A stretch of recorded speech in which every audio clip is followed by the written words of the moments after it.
Also enjoy jetzt einfach mal das Hörspiel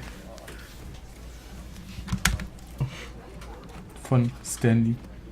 Ist auch immer das gleiche. Also recht cool gemacht. Warte noch kurz auf Jeremy, den kannst du jetzt losgehen. Jeremy? Jo, bin wieder da. Hallo. Ich habe auf dich gewartet. Schön. So, jetzt kann ich das Spiel beginnen. Ich habe eben schnell einen Tee gemacht. Ein Beruhigungstee. This is the story of a man named Stanley. Stanley worked for a company in a big building where he was employee number 427. Employee number 427's job was simple. He sat at his desk in room 427 and he pushed buttons on the keyboard. Orders came to him through a monitor at his desk, telling him what buttons to push, how long to push them, and in what order. This is what employee 427 did every day of every month of every year. And although others might have considered it soul-lifting, Stanley relished every moment that the orders came in, as though he had been made exactly for this job. And Stanley was happy. Stanley war glücklich. And then one day, something very peculiar happened. Something that would forever change Stanley. Something he would never quite forget. He had been at his desk for nearly an hour when he realized that not one single order had arrived on the monitor for him to follow. No one had showed up to give him instructions, call a meeting, or even say hi. Never in all his years at the company had this happened, this complete isolation. Something was very clearly wrong. Shocked, frozen solid, Stanley found himself unable to move for the longest time. But as he came to his wits and regained his senses, he got up from his desk and stepped out of his office. Nö.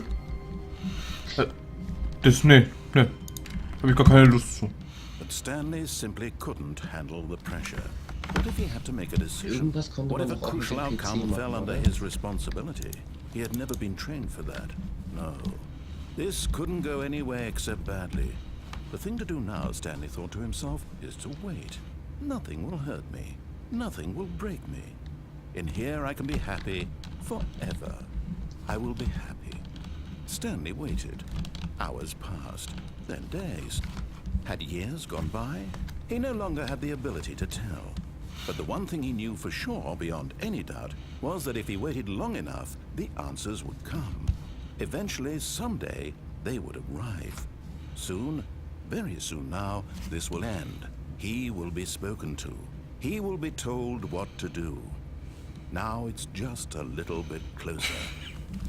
Now it's even closer. Here it comes.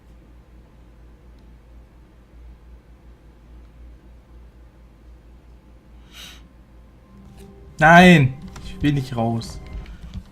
Option. Tastatur.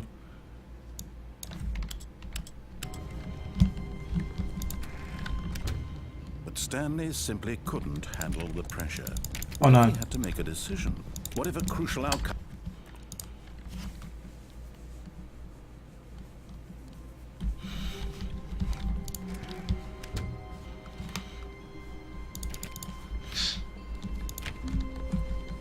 A soft wind blew outside and perhaps rain started. And if it did, it stopped shortly after. Stanley hoped that he would one day see weather. Aber da gab es nicht so einen Trick. Ich glaube, man kann nämlich nicht springen in dem Spiel. Ach, du meinst aus dem Fenster kommen? Ja. Da kann man rauskommen. Aber wie? Den zweiten Tisch neben dem Fenster musst du den Stuhl irgendwie hochrennen. Soweit ich mich erinnern kann.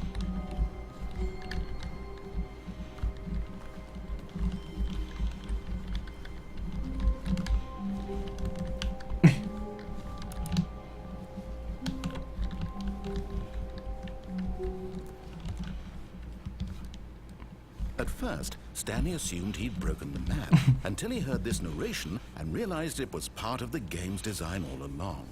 He then praised the game for its insightful and witty commentary into the nature of video game structure and its examination of structural narrative tropes.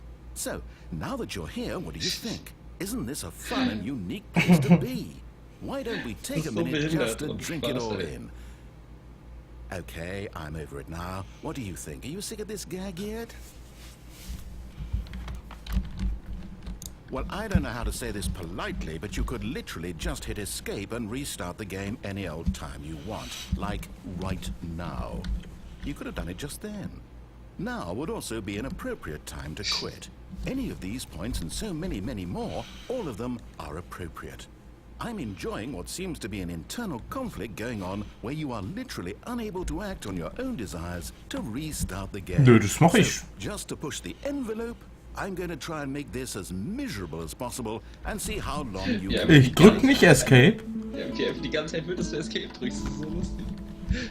Oh Gott. There once was a man named Stanley, who people considered so manly. But the truth must be told, he was not very old and was quite... Okay, er hat gewonnen. Das Lied höre ich mir nicht an. Wait, Stanley thought to himself. Am I sure that the orders stopped coming in? How is that possible? They never stopped. Surely I was mistaken.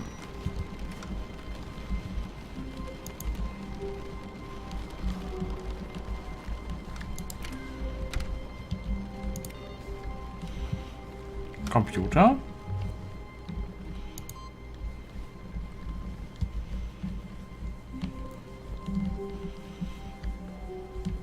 Oh Gott, warum ist das denn so lang?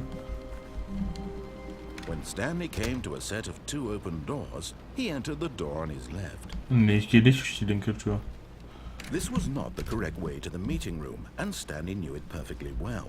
Perhaps he wanted to stop by the employee lounge first, just to admire it. Nö. Mann, ich komme auch nicht zurück.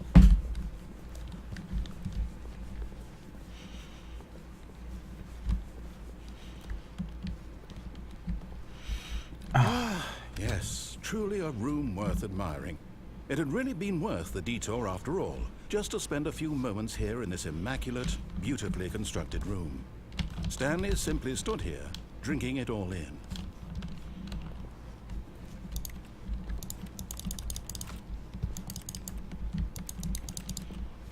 Yes, really, really worth it being here in the room.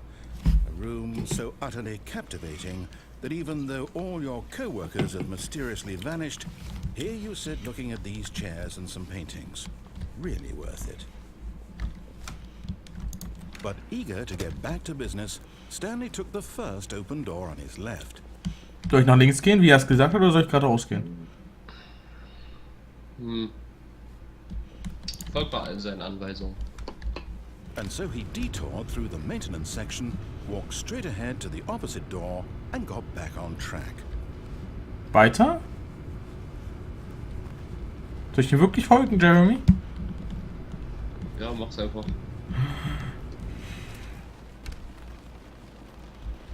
Yet there was not a single person here either. Feeling a wave of disbelief, Stanley decided to go up to his boss's office, hoping he might find an answer there. Oh! Da ein Raum.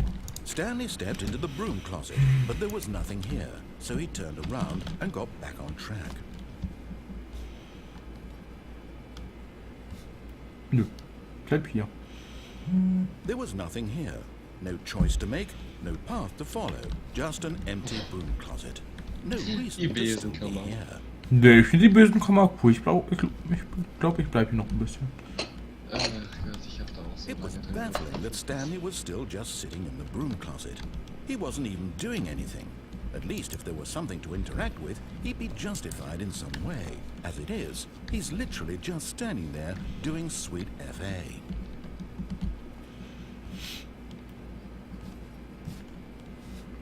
Are you really still in the broom closet? Standing around doing nothing? Why? Please offer me some explanation here. I'm genuinely confused. Nö, ich bleib hier ein bisschen stehen. You do realize there's no choice or anything in here, right? If I'd said Stanley walked past the broom closet, at least you would have had a reason for exploring it to find out. But it didn't even occur to me because literally this closet is of absolutely no significance to the story whatsoever. I never would have thought to mention it.